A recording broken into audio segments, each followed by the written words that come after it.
What is the future of APIs? Well, let me get my crystal ball out. The future of APIs you have to remember that there's no one tech that will take over. There's not one standard. There's not one thing that will make sure that this all works wonderfully. There never has been. Maybe someday there will be, but I really doubt it. Instead, in my opinion, and in our opinion as a company, we focus on open standards. So anything that has been released into the public domain as open source, where there is good documentation, there is a standardized community and good governance, those are the things that will eventually be the bedrock of modern API ecosystems. And that's where we should really focus our efforts, because at least there you have it's not inscrutable, there's documentation, there is a clear line of governance, and at the same time, it's not going to go away because it's well documented and lots of people will support it.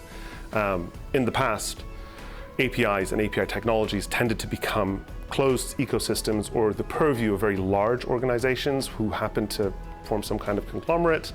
And while that probably will continue to happen, at its core, APIs should and always, in my opinion, will be using more and more open source standards and capabilities in order to move forward.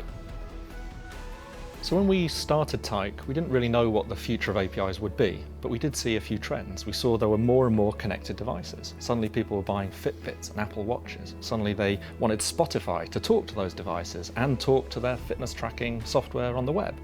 And we saw that trend and we thought that's exciting for the future of APIs, the way we could develop.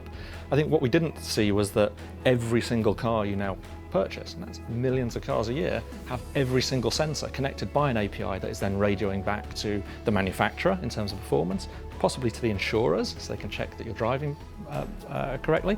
And I think that kind of behavior, where there are more connected devices in domestic settings as well as engineering and commercial settings, mean the future of APIs is just growing and growing and accelerating, and you can see that from the huge demand for the things that Tyke does.